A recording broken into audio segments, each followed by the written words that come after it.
ক্ষমতায় থাকার শেষ চেষ্টা হিসেবে ভারতে পালানোর আগে শেখ হাসিনা ৫ আগস্ট সকালে সে দেশের জাতীয় নিরাপত্তা উপদেষ্টা অজিত দোভালকে ফোন করে ঢাকার উপর দিল্লির হস্তক্ষেপ চেয়েছিলেন। দিল্লির সহায়তা চাওয়ার আগে তিনি দেশে সামরিক শাসন কিংবা জরুরি অবস্থা জারির চেষ্টা করে ব্যর্থ হন, কারণ বাংলাদেশের সেনাপ্রধান সহ শীর্ষ সামরিক কর্মকর্তারা তার প্রস্তাব নাকচ করে দেন।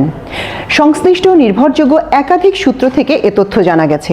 অনুসন্ধানে আরও জানা গেছে, শেখ হাসিনার ভারতে পালিয়ে যাওয়ার বিষয়টি খুব গোপনীয়তার সঙ্গে করা হয়। ভারতীয় নিরাপত্তা কর্তৃপক্ষের সঙ্গে শেখ হাসিনার ঘনিষ্ঠ নিরাপত্তা কর্মকর্তারা সমন্বয় করে ৪ আগস্টের মধ্যেই পরিকল্পনাটি তৈরি করেন। পরিকল্পনার সঙ্গে ছিলেন তৎকালীন SSF এর DG major general AKM Nazmul Hasan এবং সেনাবাহিনীর QMG লেফটেন্যান্ট জেনারেল মুজিব। অনুসন্ধানে আরও জানা যায়, শেখ হাসিনা ৪ আগস্ট বঙ্গভবনে রাষ্ট্রপতি মোহাম্মদ শাহাবুদ্দিন চুপ্পুকে ফোন করে জরুরি অবস্থা জারির জন্য প্রস্তুত থাকতে বলেছিলেন। সেনাপ্রধানকে নির্দেশ দিয়েছিলেন গুলিবর্ষণ করে ছাত্র জনতার বিক্ষোভ দমনের। তেমনি বিমানবাহিনী প্রধানকে হেলিকপ্টার থেকে গুলি চালাতেও বলেছিলেন তিনি, কিন্তু শেখ হাসিনার কোনো অভিপ্রায় বা হুকুমই তামিল হয়নি।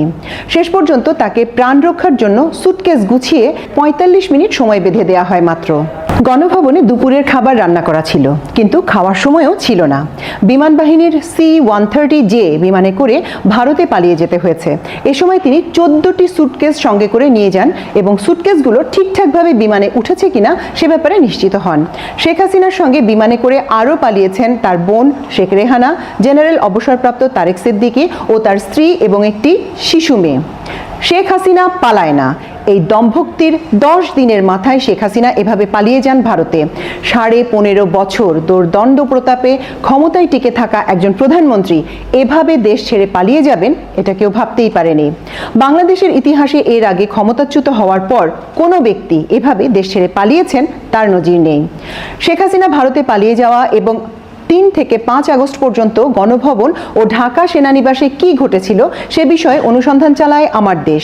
গণভবনের প্রত্যক্ষদর্শী নিরাপত্তা কর্মকর্তা, সেনা ও বিমান বাহিনী সংশ্লিষ্ট সূত্র, প্রধান উপদেষ্টার দপ্তর ও বঙ্গভবন সূত্রে এবং কয়েকজন উপদেষ্টার কাছ থেকে পাওয়া তথ্যে অজানা সব কথা বেরিয়ে আসে। বিষয়গুলো স্পর্শকাতর হওয়ার কারণে নাম উল্লেখ করা হয়নি। অনুসন্ধানে আরও জানা গেছে, ভারতের নিরাপত্তা উপদেষ্টা অজিত দোভালের সঙ্গে শেখ হাসিনার অন্তত 2 বার কথা হয়। দোভাল অন্যান্য কর্মকর্তার সঙ্গেও কথা বলেন এবং শেখ হাসিনার নিরাপত্তা নিশ্চিত করার তাগিদ দেন। 5 আগস্ট বেলা 11টার দিকে সেনাপ্রধান ওয়াকারুজ্জামানের সঙ্গে ভারতীয় সেনাপ্রধান টেলিফোনে কথা বলেছেন বলেও অনুসন্ধানে জানা গেছে। সংশ্লিষ্ট সূত্র জানায়, শেখ হাসিনা তেজগাঁও কুর্মিটোলা বিমানবন্দর থেকে যুক্তরাষ্ট্রের তৈরি বিমান বাহিনীর C-130J বিমানে করে দুপুর 12টা 40 মিনিটে ফ্লাই করেন। বিমানটির পাইলট ছিলেন গ্রুপ ক্যাপ্টেন শামীম রেজা ও উইং কমান্ডার গোলাম রসুল চৌধুরী। গণভবন থেকে গাড়িতে করে কুর্মিটোলা যাওয়ার জন্য প্রথমে জেদ ধরেন প্রধানমন্ত্রী। তাকে নিষেধ করা হলেও গাড়িতে ওঠেন এবং গাড়িবহর গণভবন থেকে কুর্মিটোলার উদ্দেশ্যে যেতে থাকে। গাড়িবহরের অগ্রগামী ক্লিয়ারিং অফিসার কর্নেল পদমর্যাদার জানান, সামনে বড় মিছিল আসছে, গাড়িবহর নিয়ে যাওয়া যাবে না। তখন গাড়িবহরে থাকা SSF এর একজন অপারেশন অফিসার বলেন, আমরা গুলি করে এগিয়ে যাব। কিন্তু গাড়িবহরে থাকা জুনিয়র অফিসাররা বলেন, ঝুঁকি নেওয়া আমাদের ঠিক হবে না, মবের সামনে পড়লে সবাই মারা যেতে পারে। ফলে গাড়িবহর ঘুরিয়ে গণভবনের পেছনে বাণিজ্য মেলার মাঠে আন্তর্জাতিক সম্মেলন কেন্দ্রের পশ্চিম পাশে নেওয়া হয়। এরই মধ্যে রাশিয়ার তৈরি হেলিকপ্টার Mi-17 কল করে এনে প্রস্তুত রাখা হয়। হেলিকপ্টারে ওঠেন প্রধানমন্ত্রী শেখ হাসিনা, তার বোন শেখ রেহানা, জেনারেল অবসরপ্রাপ্ত তারেক সিদ্দিকী ও তার স্ত্রী এবং একটি শিশু মেয়ে, সম্ভবত তারেক সিদ্দিকীর পরিবারের কেউ। হেলিকপ্টারটি সেখান থেকে কুর্মিটোলা যায়। পাইলট ছিলেন এয়ার কমোডোর আব্বাস ও গ্রুপ ক্যাপ্টেন রায়হান কবির।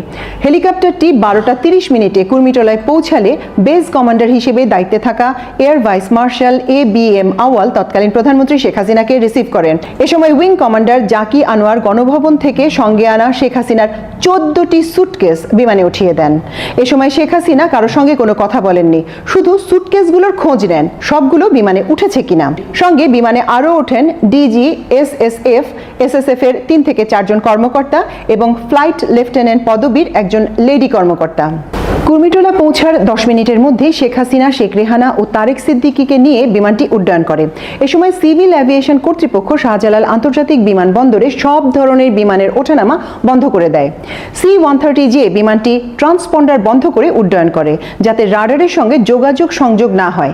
সাধারণত বিমান উড্ডয়ন করে নর্থ বেঙ্গল হয়ে ঘুরে যায়, কিন্তু এই বিমানটি আকাশে উঠে নর্থ বেঙ্গলে না গিয়ে ত্রিপুরা দিয়ে আগরতলার দিকে চলে যায়, যাতে খুব অল্প সময়ে সীমান্ত পার হতে পারে।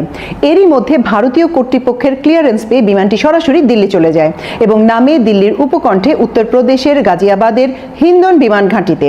সেখানে ভারতের নিরাপত্তা উপদেষ্টা অজিত দোভাল শেখ হাসিনাকে অভ্যর্থনা জানান। জানা গেছে শেখ হাসিনা সেখানেও অজিত দোভালকে ঢাকায় আক্রমণ করতে বলেন। শেখ হাসিনাকে হিন্দন ঘাঁটিতে নামানোর পর রিফুয়েলিং করে বিমানটি কর্মকর্তাদের নিয়ে ঢাকায় ফিরে আসে। গোয়েন্দা সূত্রে জানা গেছে ভারতের নিরাপত্তা উপদেষ্টা অজিত দোভাল এর আগেও দফায় দফায় ঢাকায় এসেছেন।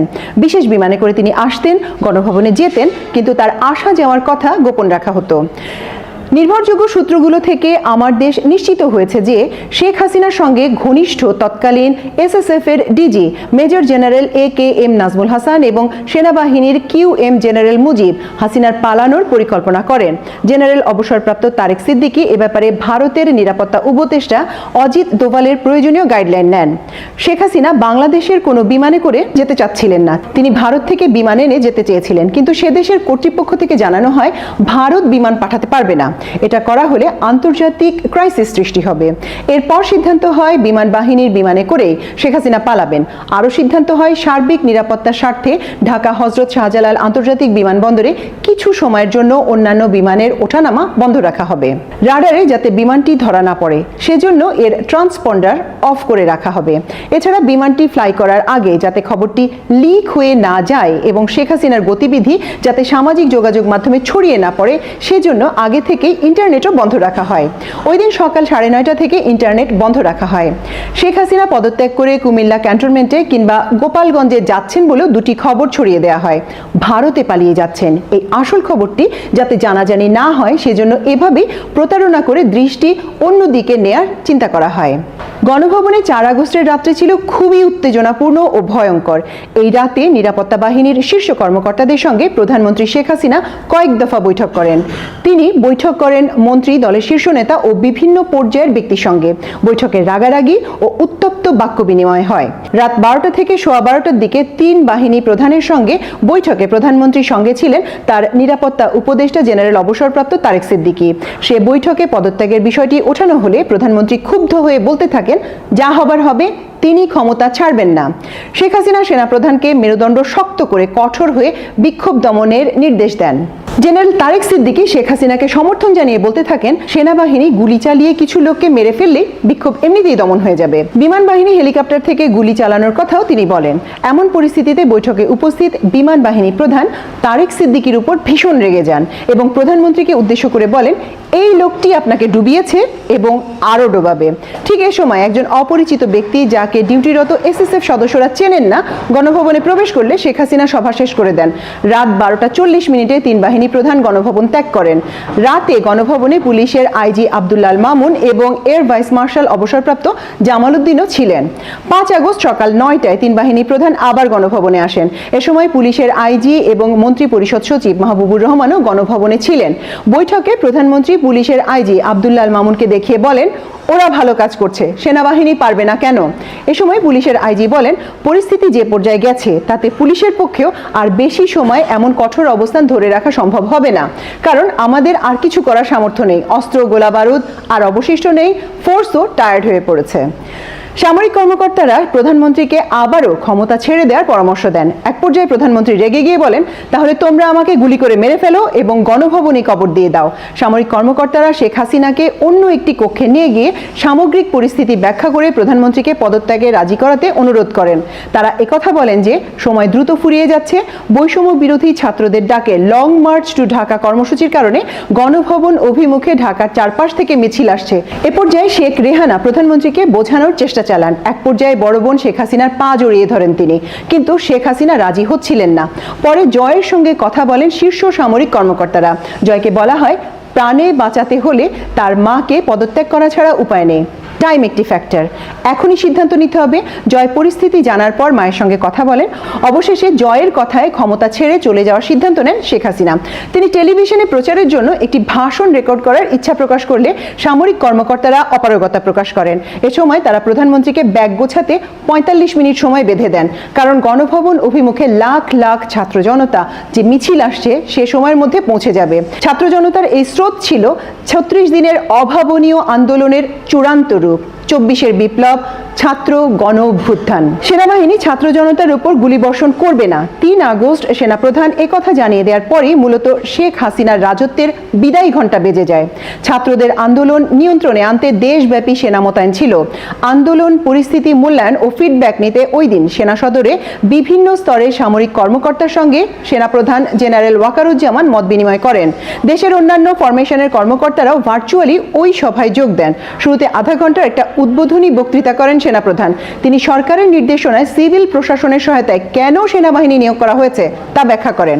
সভায় তিনি একথাও বলেন, আমাদের দেশে ১৯৭০ সালের পর এমন গণবিক্ষোভ আর কখনো হয়নি, তাই আমাদের এই পরিস্থিতি ধৈর্যের সঙ্গে মোকাবেলা করতে হবে। সেনাপ্রধানের বক্তব্যের পর উপস্থিত কর্মকর্তাদের বক্তব্য আহ্বান করা হয়। বক্তব্যের জন্য ব্রিগেডিয়ার জেনারেল এবং এর চেয়ে ঊর্ধ্বতন কয়েকজন কর্মকর্তা হাত তুললেও সেনাপ্রধান তরুণ কর্মকর্তাদের কথা শুনতে চান। সভায় সেদিন ৬ থেকে ৭ জন সেনা কর্মকর্তা নিজেদের বাস্তব অভিজ্ঞতা শোনান। রাজশাহীর একজন নারী সেনা কর্মকর্তা বাংলায় আবেগপূর্ণ ভাষণে বলেন, দেশের সব মাকে মৃত্যু স্পর্শ করেছে এবং সব মা কাঁদছেন। তিনি মীর মুগ্ধর প্রতিবেশী ছিলেন, যে মুগ্ধ ঢাকার উত্তরায় ছাত্রদের মিছিলে পানি বিতরণ করতে গিয়ে প্রাণ বিসর্জন দেন। নারী কর্মকর্তা মেজর হাজেরা জাহান এ ঘটনায় শিশুদের প্রাণহানি ও এর ন্যায্য বিচার হওয়ার উপর গুরুত্ব দেন। তিনি সেনাবাহিনীর উপর অসন্তোষ বাড়তে থাকা নিয়েও উদ্বেগের কথা জানান। সেনাপ্রধান তার মনোভাবের সঙ্গে একমত হন। ঢাকার মোহাম্মদপুরে একটি গুলির ঘটনা সামাজিক যোগাযোগ মাধ্যমে ভাইরাল হয়েছিল। ওই ঘটনার সঙ্গে সংশ্লিষ্ট একজন ক্যাপ্টেন বর্ণনা করেন সেদিন কিভাবে কর্তব্যরত সেনা সদস্যদের জনতা ঘিরে ধরেছিল এবং তিনি পরিবার ও বন্ধুদের কাছ থেকে সমালোচিত হয়েছিলেন। তেমনি সেনাবাহিনীর উপর জনগণের সমর্থন কমে যাওয়ার কথা তুলে ধরে সেনা সদস্যদের ব্যারাকে ফিরিয়ে নেওয়ার পরামর্শ দেন ৫ air defence regiment commanding officer lieutenant colonel Mahbub. এ ধরনের বেশ কিছু বক্তব্য সভায় আসে। সেনাপ্রধান কর্মকর্তাদের বক্তব্য শোনার পর সিদ্ধান্ত দেন, যে কোনো উস্কানিতেও সেনাবাহিনী ছাত্র জনতার উপর গুলিবর্ষণ করবে না, ছাত্রদের মিছিলকে প্রতিহত কিংবা বাধা দেবে না। মিছিল চলাকালে সেনা সদস্যরা বরং সরে গিয়ে তাদের জায়গা করে দেবে। সেনাপ্রধান সভার এই সিদ্ধান্ত প্রধানমন্ত্রীর সঙ্গে দেখা করে জানিয়ে দেন। এ সিদ্ধান্তে শেখ হাসিনা সেনাপ্রধানের উপর ক্ষুব্ধ হন। ৪ আগস্ট রাও ক্লাবে অনুষ্ঠিত অবসরপ্রাপ্ত সেনা কর্মকর্তাদের বৈঠকটিও ছিল একটি গুরুত্বপূর্ণ ঘটনা। ওই বৈঠকে সাবেক সেনাপ্রধান লেফটেন্যান্ট জেনারেল নুরুদ্দিন সহ কয়েকজন সাবেক সেনাপ্রধান উপস্থিত ছিলেন। তারা বৈষম্য বিরোধী ছাত্রদের আন্দোলনের প্রতি সংহতি প্রকাশ করে সেদিন মিছিলও করেছিলেন। ৪ আগস্ট দুপুরে গণভবনে শেখ হাসিনার সঙ্গে সাক্ষাৎ করেন স্পিকার শিরীন শারমিন চৌধুরী। তিনি আওয়ামী লীগের গুরুত্বপূর্ণ কয়েকজন নেতার বার্তা শেখ হাসিনাকে পৌঁছে দেন। তাকে অনুরোধ করেন জাতির উদ্দেশ্যে ভাষণ দিয়ে পদত্যাগ করার। সরকারের একজন গুরুত্বপূর্ণ উপদেষ্টাকে শিরীন শারমিন চৌধুরী একথা জানান। তিনি এও জানান তার পরামর্শ ও প্রবীণ নেতাদের বার্তায় শেখ হাসিনা পদত্যাগে রাজি হয়েছিলেন। কিন্তু গণভবনে তখন উপস্থিত আওয়ামী লীগের সাধারণ সম্পাদক ও তথ্য প্রতিমন্ত্রী আরাফাত এর তীব্র বিরোধিতা করেন। রাতে গ্যাং অফ 4 নামে পরিচিত ওবায়দুল কাদের, আনিসুল হক, সালমান এফ রহমান ও আসাদুজ্জামান খান কামাল শেখ হাসিনাকে কঠোর অবস্থানে নিয়ে যান। তারা হাসিনাকে বলেন, এখন কোনোভাবেই নরম হওয়া যাবে না, নতি স্বীকার করা যাবে না। প্রধানমন্ত্রীর প্রেস উইং থেকে ৪ আগস্ট বাংলাদেশ টেলিভিশনের ডিজিকে ফোন করে জানানো হয় শেখ হাসিনা ৫ আগস্ট দুপুর ১২টায় জাতির উদ্দেশ্যে ভাষণ দেবেন। ৪ আগস্ট রাতে ভাষণ রেকর্ড করার জন্য গণভবনে বিটিভির ওভি ভ্যান টিম পাঠানো হয়। ৫ আগস্ট সকালে বিটিভির স্ক্রলেও প্রধানমন্ত্রীর ভাষণ প্রচারের কথা দেখানো হয়। কিন্তু ৫ আগস্ট বেলা ১১টায় আইএসপিআর থেকে বিটিভির মহাপরিচালককে জানানো হয় সেনাপ্রধান জেনারেল ওয়াকারুজ্জামান বেলা ২টায় জাতির উদ্দেশ্যে ভাষণ দেবেন। আইএসপিআর থেকে ওভি ভ্যান চাওয়া হলে বিটিভি থেকে বলা হয় ওভি ভ্যান গণভবনে রয়েছে, সেখান থেকে নেওয়া সহজ হবে। সেনাপ্রধানের সেই ভাষণ প্রচার করা হয়েছিল বিকেল ৪টায়।